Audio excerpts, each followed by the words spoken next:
Bom, boa noite a todos e todas. Então, a gente vai dar continuidade, né, à aula anterior, a gente fazendo aquela.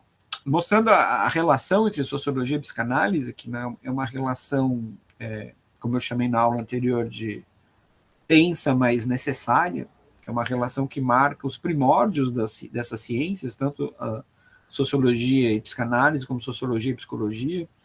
No fundo, as três, como eu disse, fazem parte de um mesmo contexto tem um autor francês na nossa bibliografia, o Paul Laurent Nassun, vai chamar esse contexto de formação das ciências da cultura e do espírito. Então, sociologia, psicologia e psicanálise fariam parte, né, desse cenário comum, desse momento de... Só um minutinho aqui... desse momento de formação dessas ciências. O que levaria... Boa noite, Daniela. O que levaria quase inevitavelmente ao encontro dessas disciplinas, dado que em algum momento elas vão tratar de questões e problemas muito semelhantes. E para a gente mostrar a importância dessa... Não, imagina, Daniela, já começou agora.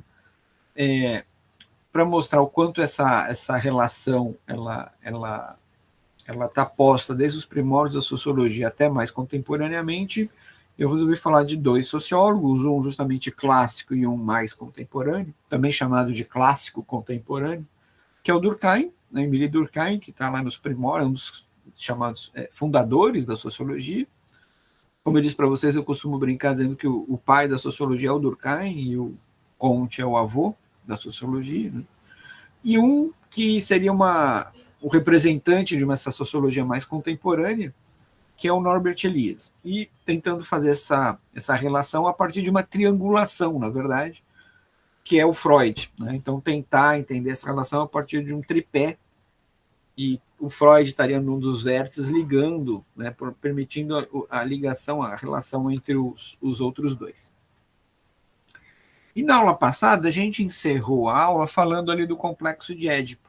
Então, eu vou retomar a partir daquele ponto. Aqui, eu vou retomar a partir de um ponto que está na aula anterior, mas só para a gente retomar o tema, né?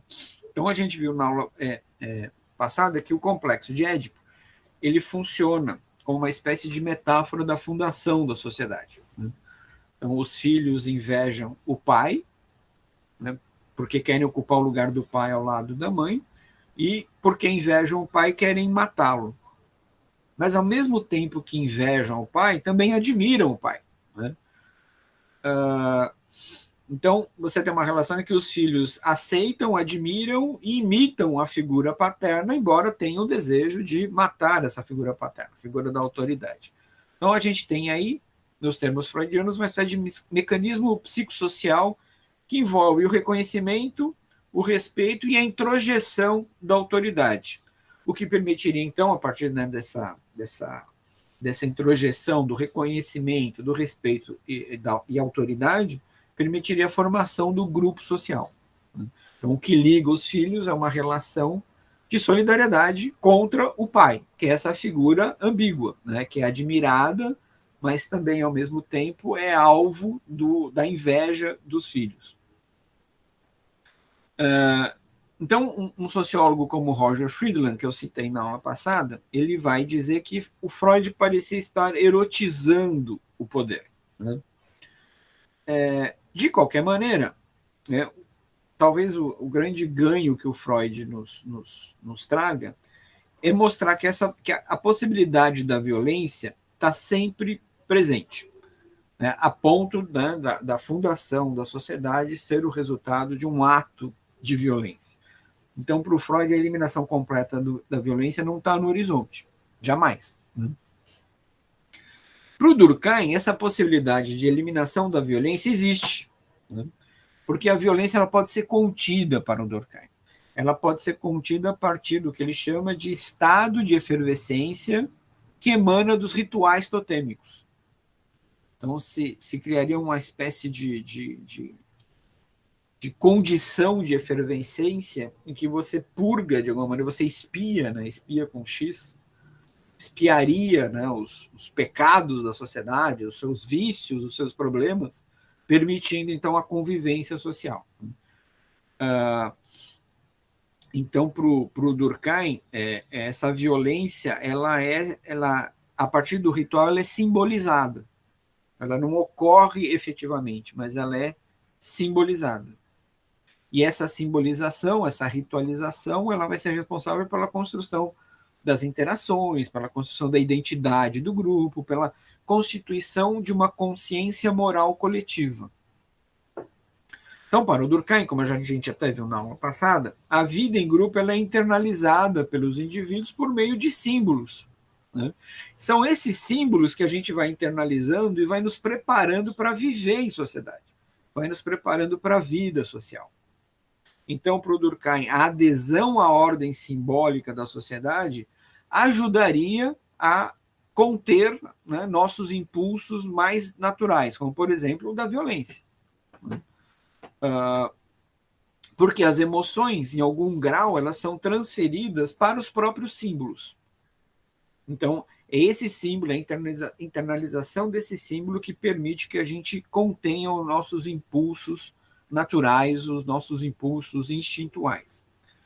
Portanto, para o Durkheim, a efervescência que emana dos rituais, que ocupa os indivíduos na sua vida cotidiana, é transcendida no próprio ritual e aí a sociedade emerge. A sociedade emerge dos rituais, dessa efervescência que emana dos rituais, dessa efervescência que espia a violência e cria os laços de sociabilidade. Então, se a gente quisesse fazer uma leitura do Durkheim a partir do Freud, usando até uma certa terminologia freudiana, vocabulário freudiano, a gente poderia dizer, então, que os rituais eles são mecanismos sociais de sublimação das paixões individuais. E para o Freud esse é um mecanismo importante, o da sublimação do desejo. Né? A gente não é capaz de realizar a todo momento o nosso desejo, então a gente nos vemos quase que obrigados, inclinados a sublimar os desejos. Só que a gente pode pensar que os próprios mecanismos de sublimação também são produções sociais. Que a sublimação não dependeria apenas de cada um de nós isoladamente, mas a própria sociedade forneceria esses mecanismos de sublimação das nossas paixões. Então, assim, se a gente, repito, se a gente quiser ler o Durkheim a partir de uma certa ótica freudiana, a gente poderia dizer, então, que a simbolização tem como objetivo coibir a violência coletiva, fortalecendo os laços sociais entre os integrantes de um determinado grupo. Nesse sentido, por Durkheim, então, a absorção da ordem simbólica, ela meio que nos liberta de uma prisão. E que prisão seria essa? Nossa natureza social. Nos libera, a gente deixa de ser refém dos nossos próprios impulsos, dos nossos próprios instintos. Isso, na verdade, diz Durkheim, isso é libertador. A gente se liberta dos nossos impulsos e é por isso que viver em sociedade permita que venha à tona o melhor de nós, diz Durkheim.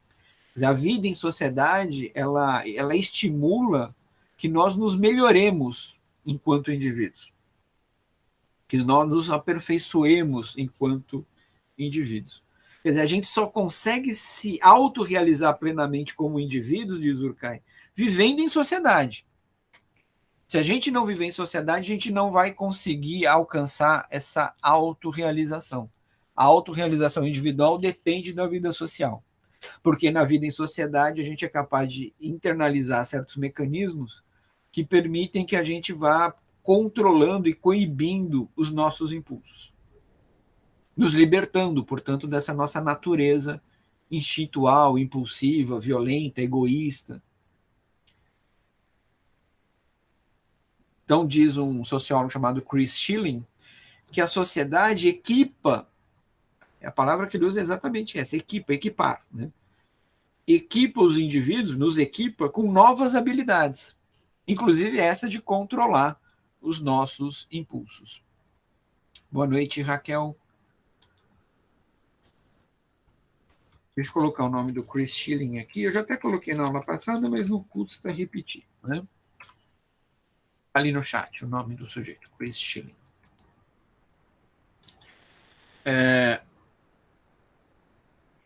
portanto, a vida em sociedade, inclusive, ela é capaz de coibir a violência para o Durkheim, porque a violência, a partir do momento que ela é simbolizada, portanto, ela sai do reino do empírico para adentrar no reino do simbólico, o uso da violência passa a ser punido pelo grupo. Então, ao contrário do Freud e do Elias, o Durkheim acredita que a vida em civilização, e a civilização para o Elias, tem um sentido muito peculiar. Já já eu volto a ele. Tá? Então, o Durkheim vai dizer que a civilização, e o Durkheim usa a mesma expressão que o Elias. Tá? Durkheim e Elias usam a expressão civilização, que a civilização provavelmente evitará a violência. Daí a distinção que o Durkheim faz entre sagrado e profano. Então, o culto à sociedade e o culto da sociedade é sagrado. A negação da sociedade é profana. Daí a famosa frase do Durkheim, né, que o Deus moderno é a sociedade. A sociedade ocupa esse lugar do Deus moderno. Até aí, alguma pergunta, alguma dúvida, algum comentário? Isso a gente viu na aula passada, na verdade. Isso eu só estou retomando. Tá? Até aí tudo bem? Sim? Então tá. Me parece que quando a gente compara o Elias e o Durkheim, o Elias é mais sensível a essa questão da violência, a essa problemática da violência. Porque para o Elias, o processo de civilização, o processo civilizador, ele pressupõe, ele significa, pressupõe não, mais uma vez, ele significa o autocontrole dos nossos impulsos. Então, quando o Elias fala em processo civilizador, o que ele está querendo dizer com civilização?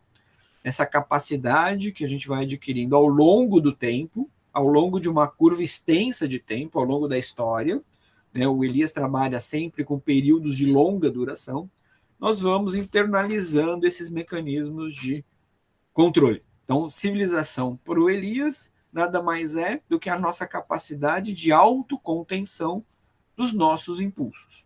Tá?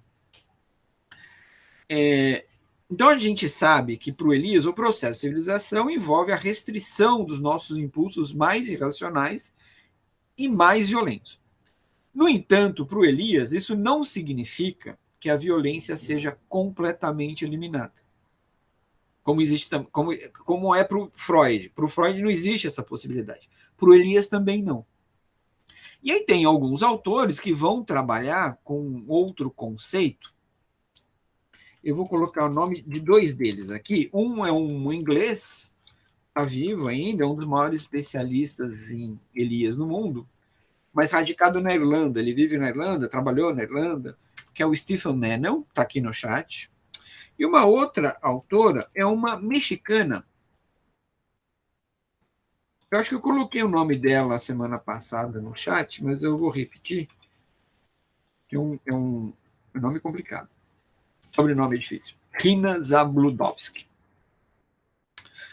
Então, o Mennel e a Rina Zabludovsky, eu estou falando desses dois, mas são vários autores que trabalham com essa ideia. Tá? Não são só os dois únicos, só estou citando como exemplo esses dois. Né?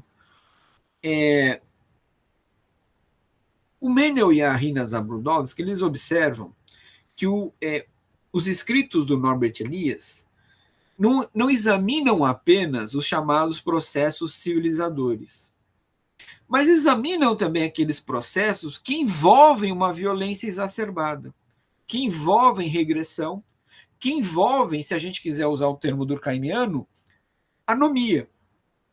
Quer dizer, vai dizer o Mennel e a Rina Zabludovsky, o processo civilizador ele pode ser visto em duas direções, para frente e para trás. Para frente é o processo civilizador, que vai acontecendo ao longo do tempo. Para trás é o processo descivilizador.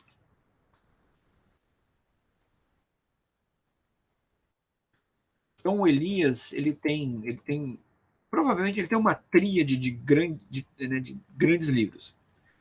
Talvez as grandes obras do Elias. A Sociedade de Corte, que é uma espécie quase de introito, de introdução ao processo civilizador. Então tem a Sociedade de Corte, o Processo Civilizador, que no Brasil é publicado em 2 volumes, e os alemães. Os alemães, eu vou colocar aqui também no chat, é uma espécie de acerto de contas do Elias com o passado.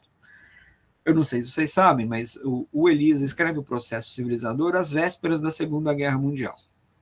Quando ele publica o livro não tem uma boa acolhida. Né? E não tem uma boa acolhida por quê? Óbvio, né?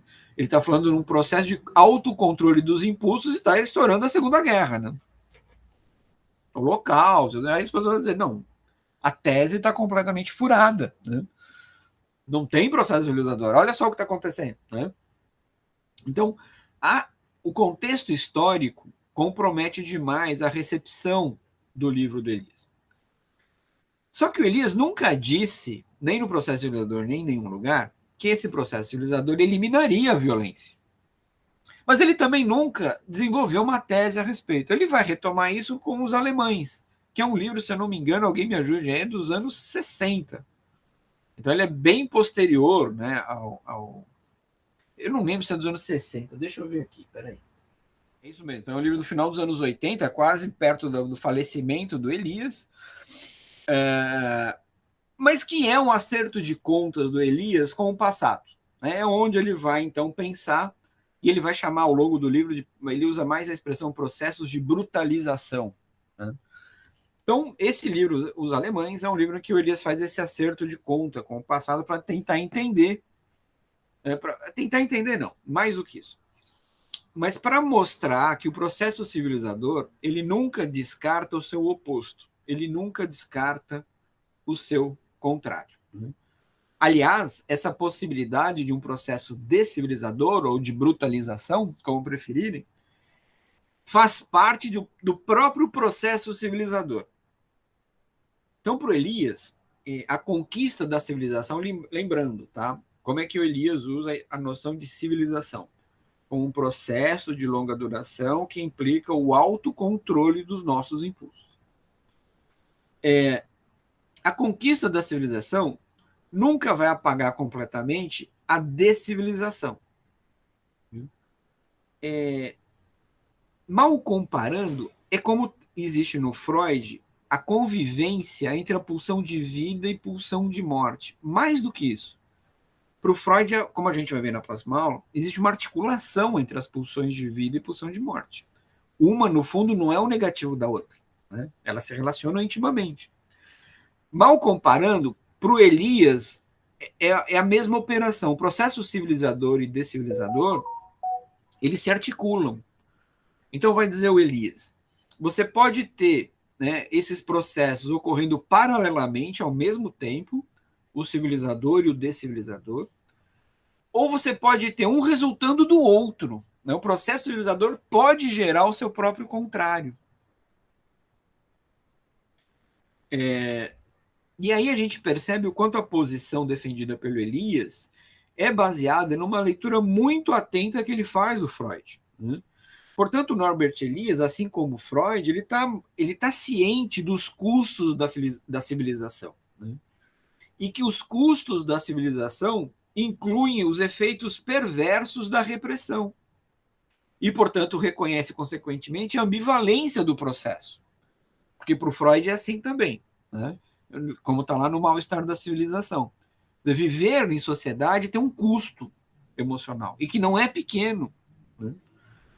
E que pressupõe a repressão, a censura dos nossos impulsos, dos nossos desejos, o que pode resultar num processo muito contraditório, muito ambivalente. Tá claro até aí? Então, para o Elias, o processo civilizador ele pode ocorrer paralelamente ao descivilizador, os dois processos podem andar lado a lado, ou você pode ter um processo derivando do outro. Para dar um exemplo, né? O Elias vai dizer que o processo civilizador implica um processo de individualização. E aí ele lembra muito Durkheim, que nós nos tornamos cada vez mais indivíduos autorrealizados, à medida que a gente aprende a controlar os nossos impulsos. Né? Mas esse processo de individualização pode produzir, ao longo do tempo, um indivíduo extremamente egoísta, narcísico, hedonista. Esse processo de individualização pode resultar numa personalidade neoliberal, por exemplo. Talvez de um processo civilizador pode derivar um descivilizador. Por isso que o processo é contraditório e ambivalente. Então, quando a gente lê, né, Elias à luz de Freud ou Freud à luz de Elias, talvez a gente pudesse dizer que onde o Freud sexualiza o poder, como propõe o Friedland, o Elias politiza o sexo. Então, onde o Freud sexualiza o poder, o Elias, o Norbert Elias, politiza o sexo. Porque ele vai ver, então, as relações de poder que vão se constituindo entre pais e filhos, entre nobres e burgueses, entre homens e mulheres, entre habitantes de cidades vizinhas, ou cidades vizinhas não, mas habitantes de bairros diferentes na mesma cidade. Então, ao longo da história, para o Elias, a repressão tem sido utilizada nas relações entre grupos sociais. Como eu disse, entre reis e súditos, entre burgueses e entre aristocratas e burgueses, entre pais e filhos, entre homens e mulheres. Essas relações de poder são estratégias de dominação que permitem que alguns grupos exerçam dominação sobre outros, exerçam hegemonia sobre outros. Daí, de novo, então, o que eu acabei de dizer, onde o Freud sexualiza o poder, o Elias politiza o sexo. E essa leitura atenta que o Elias faz do Freud permite ao Norbert Elias, a meu ver, ir um pouquinho além do pai fundador da psicanálise e até apontar para alguns limites e problemas da perspectiva freudiana. Então, Elias tem um livro chamado Além de Freud. Esse livro não tem em português, infelizmente. Ele foi publicado, se não me engano, a primeira vez em francês. Está no chat o nome. Além de Freud. Au-delà de Freud. Nesse livro, o Elias vai tecer algumas críticas ao Freud, que mais recentemente quem retomou foi um outro sociólogo chamado Bernard Lahire. Vou colocar também aqui o nome no chat, caso alguém não conheça o Bernard Lahire. Algumas das críticas que aparecem no Bernard Lahire são críticas que o Lahire retoma do Freud. Desculpa, do Elias. E aí depois ele acrescenta algumas novas críticas. Que isso a gente vai ver também, provavelmente, eu acho que na aula seguinte, a gente já vê. Então, Elias vai escrever que o Freud naturaliza aquilo que deve ser visto como produto da história, que é o próprio inconsciente humano. O inconsciente humano não é um dado da natureza. Muito embora, se a gente pegar o texto do Freud, que aliás a gente vai discutir a semana que vem, o Além do Princípio do Prazer, tem uma passagem que é uma frase só, aí o Freud não vai desenvolver, mas tem uma frase que ele diz, olha, o desejo varia historicamente. Ele diz isso aqui no Além do Princípio do Prazer. Então o próprio Freud admite que o desejo ele não é um dado apenas da natureza, mas pode também mudar ao longo da história. Né? De todo modo, vai dizer o Elias, o Freud naturaliza aquilo que é produto da história, que é o próprio inconsciente humano. E ao tratar o inconsciente humano como um dado simplesmente ou puramente da natureza, diz o Elias, o Freud acaba reificando e reduzindo todos os instintos libidinais ao mundo da natureza. Os nossos instintos libidinais, os nossos instintos sexuais, são instintos da nossa natureza humana. E o Elias, então, argumenta que o conceito freudiano de ser humano é um conceito ontologicamente constituído por uma espécie de subconsciente que atuaria como reservatório das nossas energias instintivas. Então, é um conceito de ser humano que naturaliza o ser humano nesse sentido, diz o Elias. Né? Por isso que vai reificar. Então, repetindo, Elias argumenta que o conceito freudiano de ser humano ele naturaliza o ser humano. Portanto, esse conceito ontologicamente é constituído por um subconsciente que atuaria, segundo a expressão do próprio Elias, como uma espécie de reservatório das nossas energias instintivas. No campo da antropologia, a gente tem um antropólogo que trabalha com a mesma ideia de inconsciente. Quem seria? Um dos grandes nomes da antropologia. Leitor atento do Freud. Segundo esse autor, esse próprio autor diz que, olha, minhas 3 grandes influências são Freud, Marx e Saussure. Eu até comentei na reunião do grupo. Levi-Strauss? É o Levi-Strauss. É o Levi-Strauss. Porque o Levi-Strauss vai dizer o que é a estrutura comum a todos os seres humanos, que não varia ao longo da história. O Levi-Strauss vai dizer, é o inconsciente. O inconsciente é essa estrutura que atravessa a história e as culturas. Né?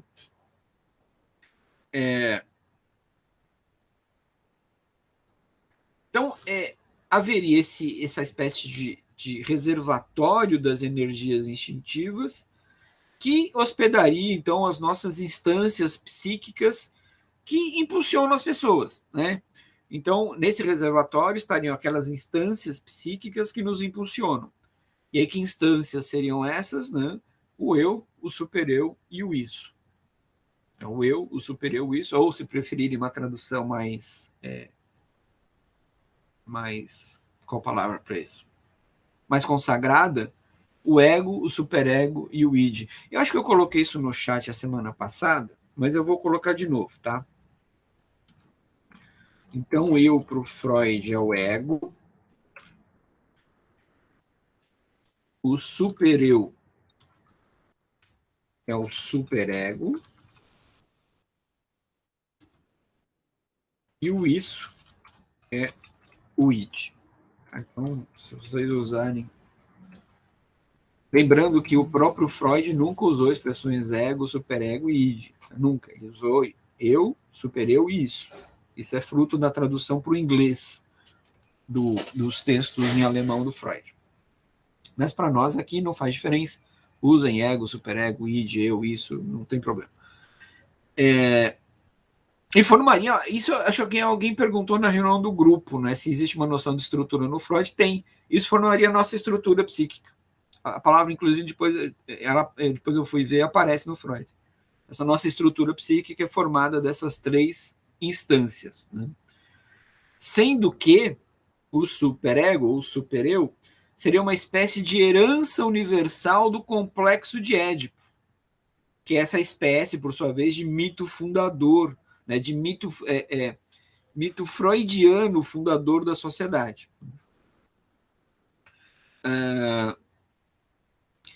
E aí aí o Elias vai dizer,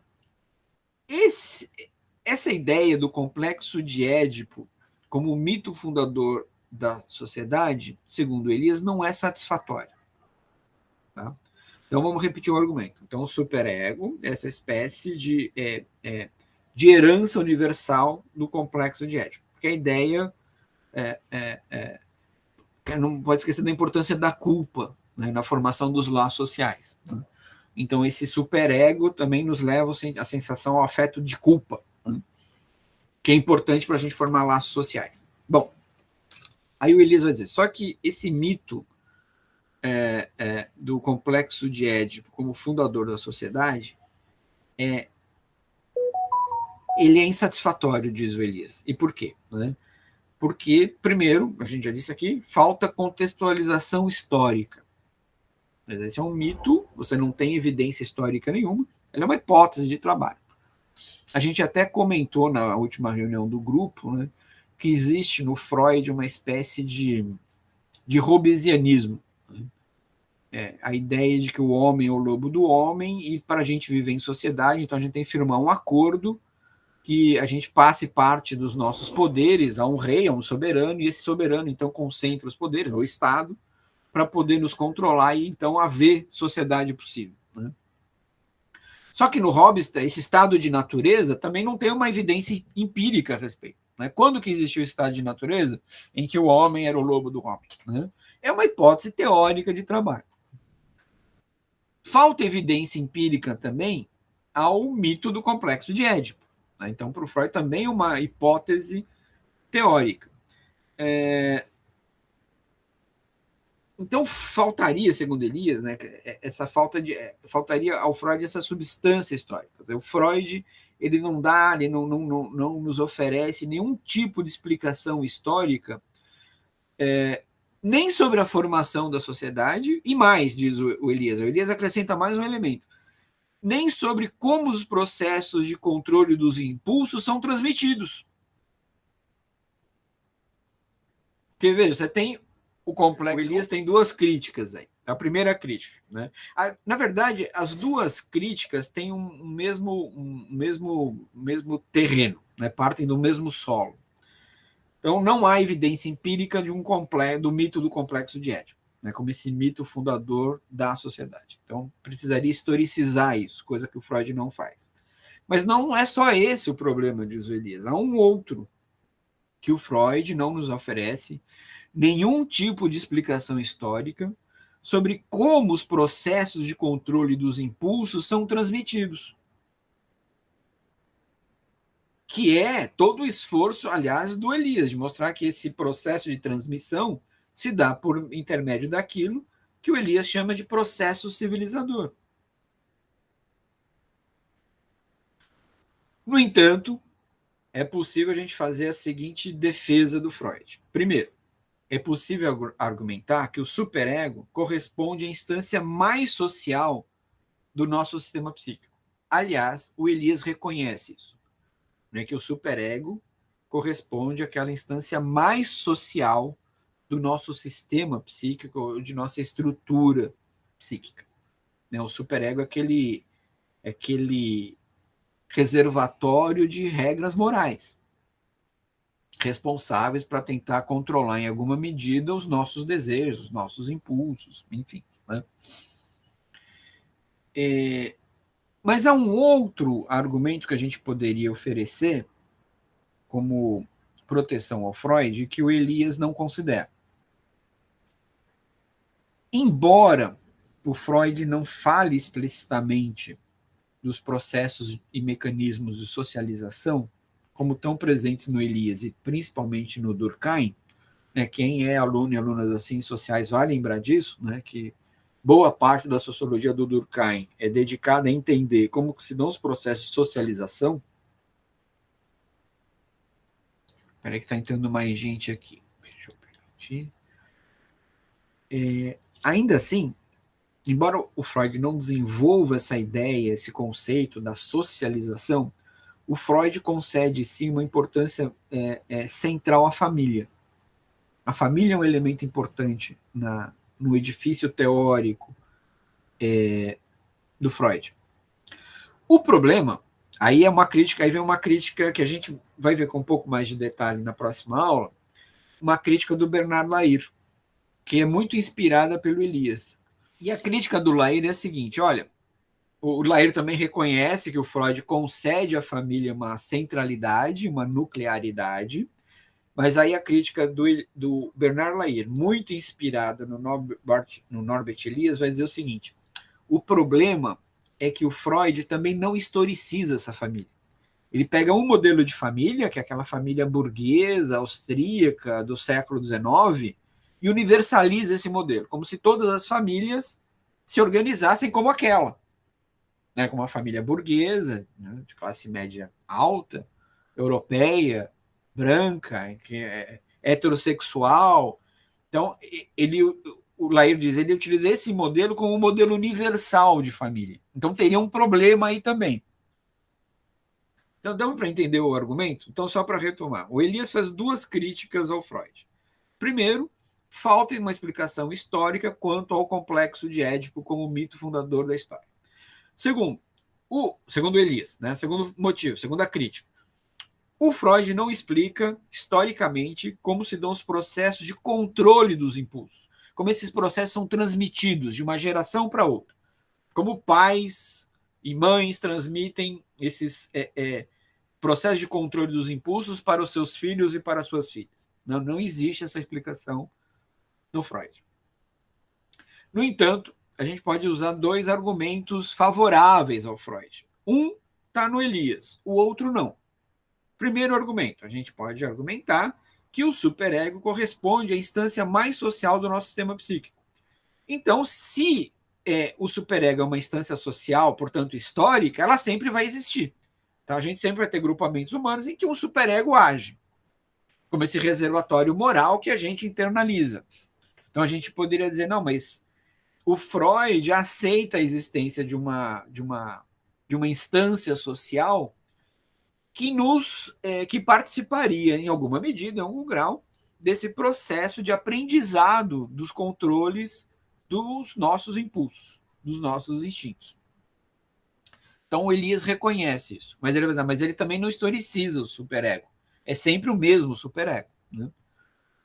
E aí o Elias diz, a gente pode suspeitar que esse superego varie de lugar para lugar e de período histórico para período histórico. O segundo argumento que a gente poderia usar a favor do Freud é que o Freud consegue, ele enxerga uma importância na família. A família é essa instância de socialização. Né? Embora o Freud não vá desenvolver isso profundamente. No entanto, um sociólogo mais contemporâneo, já citado aqui, o Bernard Lahire, muito inspirado pelo Norbert Elias, fará a seguinte crítica. Não, tudo bem, o Freud reconhece a centralidade da família. No entanto, o Freud universaliza um modelo de família. Ele também, então, não trata historicamente. Que é aquele modelo da família austríaca, burguesa, da segunda metade do século XIX ao início do século XX, branca, heterossexual. E aí ele toma esse modelo como um modelo universal de família. Então teria aí também um problema. Então vejo que a gente pode, né, tentar aqui apontar argumentos a favor e contra o Freud, enfim. Né? De um ponto de vista sociológico, me parece que o Elias e o Lahire têm razão nas suas críticas.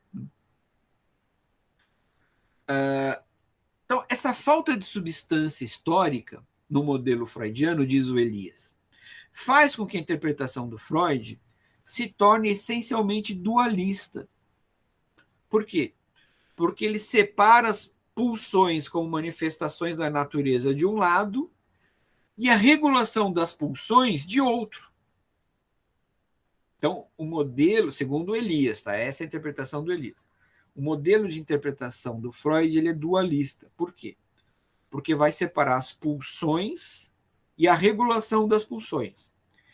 A pulsão, nossas pulsões, seriam manifestações da nossa natureza. São os nossos impulsos libidinais, melhor impulso do que instinto.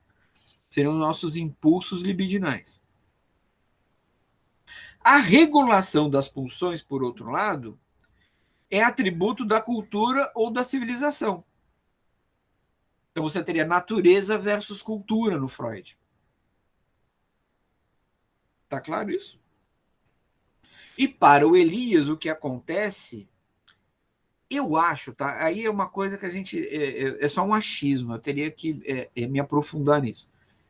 Do meu ponto de vista, o que eu vou dizer agora, que é uma tese do Elias, isso em germe já existe no próprio Freud. A gente teria que explorar. Né? O Elias vai dizer o seguinte: não há essa separação como imaginava o Freud entre a pulsão de um lado, como manifestação da nossa natureza, e a regulação da pulsão de outro, como um atributo da cultura ou da civilização. No fundo, diz o Elias, o que há é uma determinação mutuamente dinâmica entre as duas instâncias, entre a natureza e a cultura. Eu acredito, do meu ponto de vista, essa tese já está no próprio Freud. O Elias toma como uma tese dele, que originalmente, em germe pelo menos, a meu ver, já está colocada pelo Freud. Dessa determinação mutuamente dinâmica entre essas duas instâncias, quais sejam a natureza e a cultura, as pulsões e o controle das pulsões. Então me parece que o Elias está sendo um pouco injusto com o Freud. Ele poderia dizer, olha, o Freud não aprofunda. Tá, tudo bem. Mas que a ideia já está lá, a ideia já está lá. Não é uma ideia estranha ao Freud, ao meu ver. E essa separação, de novo, a interpretação aqui é do Elias, tá, gente? essa separação estrita que o Freud faz, segundo Elias, entre natureza e cultura, só poderia levar, segundo Norbert Elias, a uma conclusão. Né? Qual seria? Que o ser humano está eternamente condenado a lutar contra o seu eu natural e a sociedade. É uma luta constante entre o eu natural e a sociedade. Porque a sociedade, inclusive, segundo a interpretação do Elias sobre o Freud, a sociedade é colocada como um agente da repressão universal.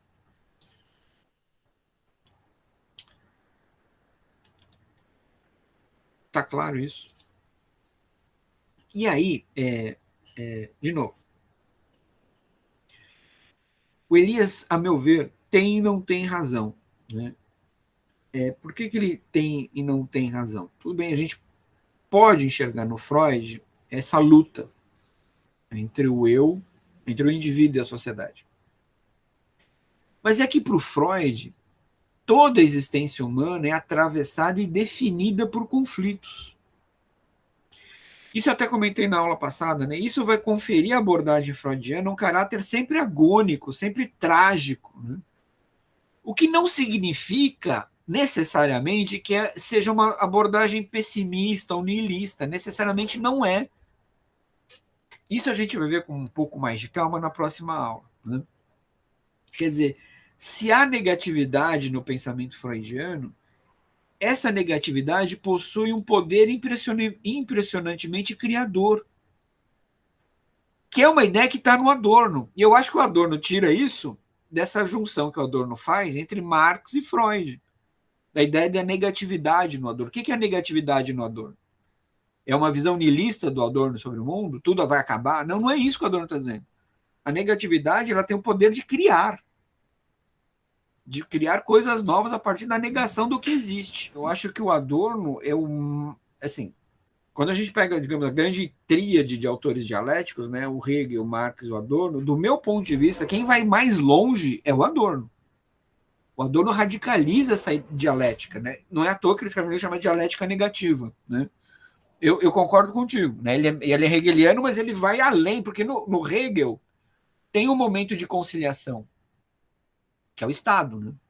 No Marx tem também, que é a sociedade sem classes. Aí se a gente vai ver no Adorno, não tem conciliação nunca. É sempre confronto, é sempre a negatividade.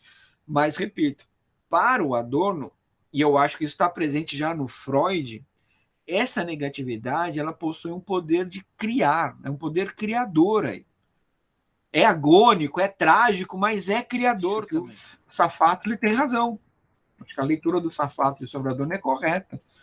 Fugindo daquela leitura mais ortodoxa, mais habitual, mais hegemônica do Adorno, e do meu ponto de vista equivocada, de que o Adorno é um pessimista, de que o Adorno é um niilista. Não era. Esse triângulo, né? essa tríade, né? Freud, Durkheim e Elias, talvez a gente possa afirmar que tanto o Freud quanto o Durkheim, em alguma medida, submetem o indivíduo à sociedade. No Durkheim a gente já viu e já sabe, né? Quer dizer, vivendo em sociedade que nós vamos nos realizar, é só vivendo em sociedade que a gente se liberta dessa prisão que são nossos instintos naturais, é só vivendo em sociedade que o melhor de nós brota, é só vivendo em sociedade que é criado em nosso interior o ser social. E no Freud, a gente acabou de ver, né, o Freud, pelo menos na leitura do Elias, estabelece esse confronto. Aí eu acho que o Elias tem alguma razão entre o indivíduo e a sociedade.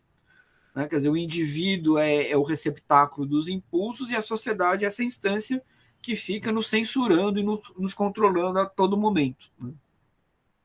Então, talvez a gente possa afirmar que tanto o Freud quanto o Durkheim submetem o indivíduo à sociedade. A diferença é que o Durkheim vê nessa submissão uma forma da sociedade moldar o indivíduo. Né? A diferença é que o Durkheim vê essa submissão moldando o indivíduo e dando origem, como eu acabei de dizer, ao que há de melhor nesse indivíduo. Né? Enquanto para o Freud, essa submissão pode ser fonte de ansiedade, ela pode ser fonte de frustração, embora seja ao mesmo tempo muito produtiva e muito criativa, mas é também uma fonte de ansiedade e frustração, diz o Freud, né? Porque, repito, a sociedade, segundo Freud, surge justamente dessa luta entre os desejos do indivíduo e sua repressão. Então, para o Freud, a origem da sociedade está no indivíduo. Então, por caminhos que são diferentes, não é o mesmo caminho, por caminhos que não são semelhantes, o Durkheim e o Freud opõem o indivíduo à sociedade, né? E atribuem pesos e prioridades diferentes a cada um dos lados, ao indivíduo e à sociedade, né? Cada um atribui um peso diferente para isso. Então, por caminhos diferentes, os dois estão opondo o indivíduo à sociedade. Ao contrário do Freud e do Durkheim, o Elias procura aprender a formação do indivíduo e da sociedade justamente a partir da sua inter-relação. Repito, embora o Freud oponha um ao outro, essa oposição também não é uma oposição de exclusão. Então, eu acho que o Elias ele tem alguma razão ao afirmar isso, mas eu também acho que ele não faz completa justiça ao Freud. Porque, embora haja essa luta entre indivíduo e sociedade, essa luta, como a gente viu, ela é muito criativa, ela é muito produtiva, e não é uma interação de exclusão. Não é uma luta que afasta os dois, mas que coloca os dois sempre em relação. A maneira de ler o Freud, e eu acho que não é desrespeitosa ao Freud, é ler o Freud como uma espécie de diagnóstico da sua época também, né? Quer dizer, tá, a gente pode argumentar que o Freud tenta universalizar modelos, mas ele está olhando para a sociedade existente, né? Que é a sociedade que o rodeia, né? Então, acho que sim, acho que é possível ler o Freud mais ou menos nessa chave, né? Como um diagnóstico da sua própria época, né? E se há essa oposição, essa luta ela também está mergulhada num ambiente histórico, né? Enfim, eu concordo, em linhas gerais, concordo contigo, acho que sim. De todo modo, né, qual que é todo o esforço do Elias em relação ao modelo freudiano? Quer dizer, o Elias faz de tudo para historicizar o modelo interpretativo do Freud e mostrar que as instâncias psíquicas, e além o eu, o superior e o isso, mas também os nossos desejos, né, nossa libido sexual, as formas de controle sobre essa libido e mesmo as nossas neuroses, segundo Elias, são influências advindas de mudanças históricas, né?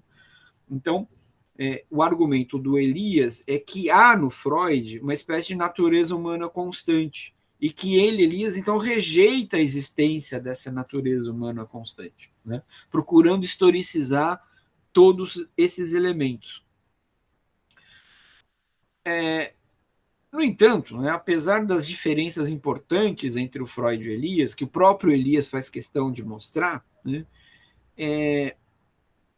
eu acredito que dá para a gente manter também o seguinte argumento,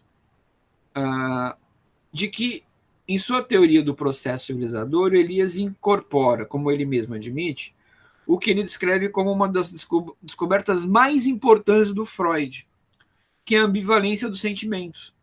Quer dizer, essa ambivalência ela já está no Freud.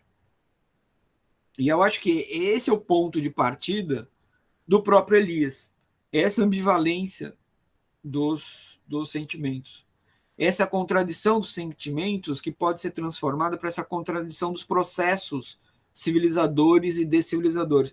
Esses dois processos não são processos completamente apartados, separados, são processos que se conectam, que se articulam, que se relacionam. O processo civilizador ele é contraditório, ele é ambivalente, tais quais os nossos sentimentos. E embora o Elias reconheça o complexo de Édipo como um mito falacioso, vejam só o que Elias diz a respeito. Eu vou ler um trechinho aqui, tá, do Elias. O Elias diz o seguinte: deve-se notar que o raciocínio de Freud é baseado em uma das estruturas recorrentes da relação pai e filho, a ambivalência dos sentimentos. O amor frequentemente gera ódio. Os irmãos da horda primitiva evidentemente passaram a odiar seu pai tirânico, mas eles também o amavam. Quer dizer, o próprio Elias, ele faz esse esforço de historicizar, mas ele nunca descarta completamente o modelo freudiano.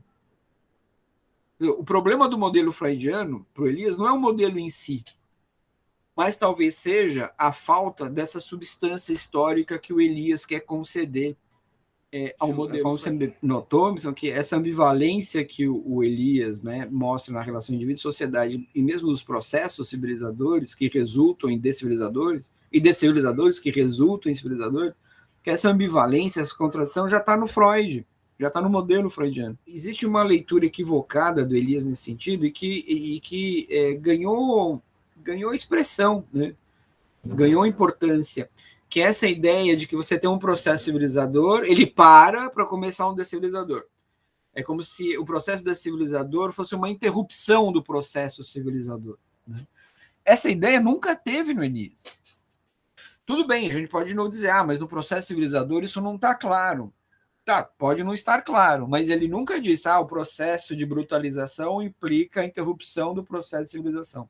Não, ele nunca afirmou um negócio desse. Mas o Elias foi muito tempo lido assim, né, como coisas que se opõem. E, de novo, na semana que vem a gente vai estudar, vai comentar os textos do Freud, né, 3 capítulos da interpretação dos sonhos e além do princípio do prazer, e a gente vai ver lá que no Freud, pulsão de vida e morte não se excluem. Muito pelo contrário, né? Então eu acho que o Elias de fato foi um leitor atento do Freud, né? E que faz esse esforço de historicizar o Freud, que é algo que para ele Elias faltava ao Freud. Mais alguma coisa, gente? Mais alguma observação? Não? Então vou continuar aqui. Bom, essa combinação, né, e esse diálogo entre o Freud, o Elias e o Durkheim, a meu ver, ela é muito produtiva. Ela pode, por exemplo, né, suscitar uma sociologia das emoções que não descartaria a importância do próprio corpo, né? Colocar o corpo como elemento fundamental da reflexão sociológica. Em relação ao Durkheim e ao Elias, especificamente, e apesar do vocabulário durkheimiano que eu vou usar agora, em relação ao Durkheim e Elias especificamente, talvez não seja exagero dizer que as emoções compreendem a ligação entre o corpo individual e o corpo social. A despeito dessa minha linguagem mais durkheimiana, né, de corpo social, corpo individual, parece que a emoção pode fazer essa ligação entre essas dimensões, entre essas instâncias, né? Quer dizer, tornar o corpo, como eu disse, o centro da reflexão sociológica, que é algo que aparece em vários autores, né, inclusive no Bourdieu, que a gente já comentou aqui. Né? Para o Bourdieu, o corpo é o lugar onde a gente vive os nossos sofrimentos, é o lugar onde a gente se coloca em contato uns com os outros, umas com as outras. O corpo que passa primeiro, que experimenta primeiro os processos de dominação, de submissão. O corpo também é o lugar de onde brotam os desejos. Então, me parece importante a gente colocar o corpo como centro da reflexão sociológica. E aquele sociólogo que eu já mencionei aqui, o Chris Schilling, né, ele vai dizer que no cerne da teoria durkheimiana, né, no coração da sociologia durkheimiana, eu já até disse isso rapidamente semana passada, existe um paradoxo do corpo. Né? Uma vez que na visão do Durkheim, o nosso corpo, né, nós, as pessoas, né, podemos ser divididas, podemos ser encaradas, definidas, para usar a expressão que está no Schilling, de homo duplex, né, que é esse ser natural e esse ser social. Né, o instinto e a razão, é o corpo e a mente. Né, e nós nasceríamos como corpos individuais apenas a partir do momento que a gente adquire a capacidade de controlar, inclusive, os nossos impulsos e os nossos instintos. Né? Mas também, nós, seres humanos, nós somos por natureza, e é curioso, somos por natureza, e acho que essa ideia está no Durkheim, capazes de ir além da nossa condição natural. Nós somos naturalmente equipados para irmos além da nossa condição natural. Quer dizer, se nós, indivíduos, numa perspectiva durkheimiana, nós devemos negar parte da nossa natureza para viver em sociedade, também é da nossa natureza, é nossa natureza que permite dar esse passo. Porque o nosso corpo ele é equipado de uma série de órgãos que permite, inclusive, que fornecem a base para a simbolização. A gente é equipado de uma maneira a criar linguagem, por exemplo. Quais outros animais possuem esse equipamento, seja fonético, cerebral, capaz de criar linguagem? Então, de novo, eu acho que no próprio Durkheim, embora, né, o Chris Schilling e outros falem desse homo duplex, né, dessa separação, acho que no próprio Durkheim a gente encontra elementos para fazer também essa junção, não essa separação drástica entre natureza e cultura. Nós naturalmente somos aptos a ir além da nossa natureza. Somos equipados biologicamente para isso, para irmos além da nossa própria natureza. Então, de novo, a gente teria uma instância rebatendo sobre a outra, uma instância influenciando a outra. Quem faz isso é justamente esse antropólogo que eu já mencionei aqui, o Lévi-Strauss, que também admite o Durkheim e o Mauss como duas influências. Vou colocar aqui o Durkheim e Mauss. Não está bem, peraí. Deixa eu colocar aqui no chat. Durkheim e Mauss como influências de Lévi-Strauss.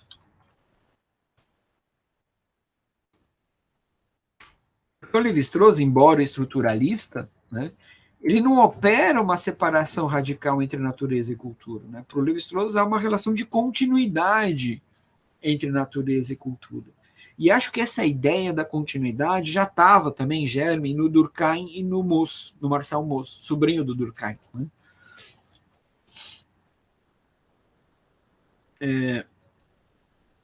Da mesma maneira, o Elias vai dizer que os indivíduos alcançaram sua emancipação simbólica, e a frase essa expressão é do Elias, da emancipação simbólica, porque o desenvolvimento humano se dá, para usar outra expressão do Elias, num quadro de desenvolvimento socio-natural.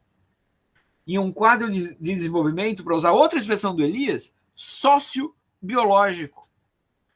Então, o Elias não opera essa separação, né, esse corte entre natureza e cultura, mas eu acredito que essa separação em germe já não estava no Durkheim, embora o Durkheim fale num homo duplex. Né? Em germe, essa possibilidade já estava colocada pelo Durkheim, e aí principalmente pelo Marcel Mauss. Né? Mais até no Mauss do que no Durkheim. Então, é o Elias que vai dizer que a constituição biológica do corpo humano é o que faz, por exemplo, a linguagem possível, sem a qual não pode haver nenhuma forma de aprendizagem social, diz ele. Então, me parece que tanto Durkheim quanto Elias provavelmente concordariam que o nosso corpo é a fonte primária da sociedade. Agindo, então, de acordo com Chris Schilling, para usar a expressão do Schilling, como ambiente interno de ação social. Então, ambiente interno ao corpo, né? Por exemplo, nossa subjetividade. Né? Então, me parece que o Durkheim e o Elias concordariam que o corpo é essa fonte primária da sociedade. Talvez, claro, a gente possa dizer que o Elias enfatize isso mais do que o Durkheim. Né? Que o Elias enfatiza mais do que o Durkheim o fato de que dos seres humanos serem biologicamente programados para aprender, incluindo sua habilidade de adquirir linguagem e outros símbolos que são cruciais para a vida social. Né? Talvez o Elias enfatizasse mais isso no Durkheim, mas isso já está presente no Durkheim também. Então, as instituições sociais, por exemplo, seriam encarregadas de socializar e civilizar a conduta humana, E elas só são capazes de cumprir esse papel em grande parte porque os seres humanos têm uma estrutura fisiológica e morfológica que possibilita e facilita o aprendizado dos códigos sociais. E aí vocês vão dizer, mas o que isso tem a ver com Freud, né? A gente vai ver na semana que vem de como o Freud, às vezes, em alguns momentos, ele biologiza demais as explicações. Mas quando a gente faz essa triangulação, a gente pode melhorar esses modelos, né? Mostrando que não precisa separar natureza e cultura. Repito, acho que no próprio Freud já existe lá elementos que permitem essa articulação e essa aproximação. Depois isso reaparece no Durkheim, talvez ainda um pouco diluído e com mais força no Elias. Mas está presente nos três. Não é algo estranho aos três autores.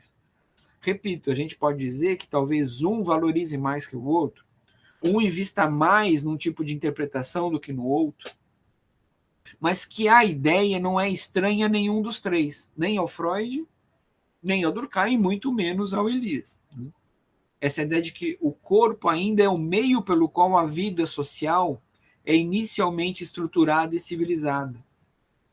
E esse nosso corpo, portanto, é carregado, tomado, definido muitas vezes por um conjunto de significados sociais. Portanto, num só golpe, o nosso corpo passa a ser a expressão desses significados e é moldado por esses significados. Por exemplo, né, essa ideia do autocontrole emocional que perpassa tanto a sociologia do Durkheim quanto a sociologia do Elias revela um duplo vínculo que a gente poderia chamar de psicofisiológico e psicossocial, que poderia levar também a elaboradas sociologias do corpo, sociologia das emoções, combinando essas perspectivas.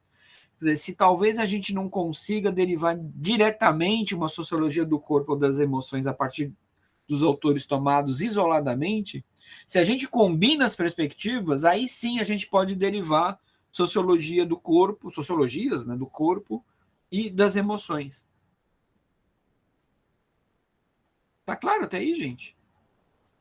Tanto é que uma autora como a Nathalie Reinich, colocar o nome dela também no chat, que embora tenha um nome meio alemão usado, ela é francesa. A Nathalie Reinich vai dizer que o Elias desenvolve uma espécie de psicologia histórica. Então, a Nathalie Reinich vai afirmar que o Elias desenvolve uma espécie de psicologia histórica. E um outro comentador da obra do Durkheim, chamado Borlandi, vou colocar o nome dele aqui também, o Borlandi vai dizer que toda a sociologia do Durkheim é uma forma de psicologia. Ou, se a gente preferir, uma sociologia psicológica.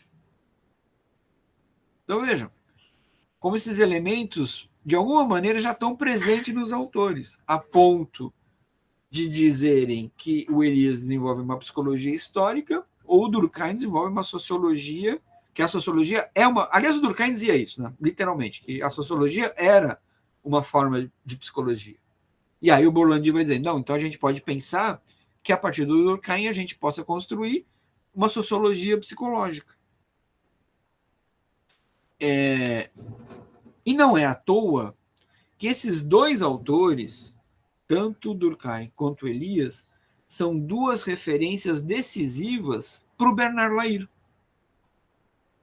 Então, o Lahire vai dizer que a sociologia em escala individual, que é a sociologia que ele, Lahire, quer fazer, né, essa sociologia em escala individual faz parte de uma longa tradição sociológica que vai de Durkheim a Halbwachs e Elias.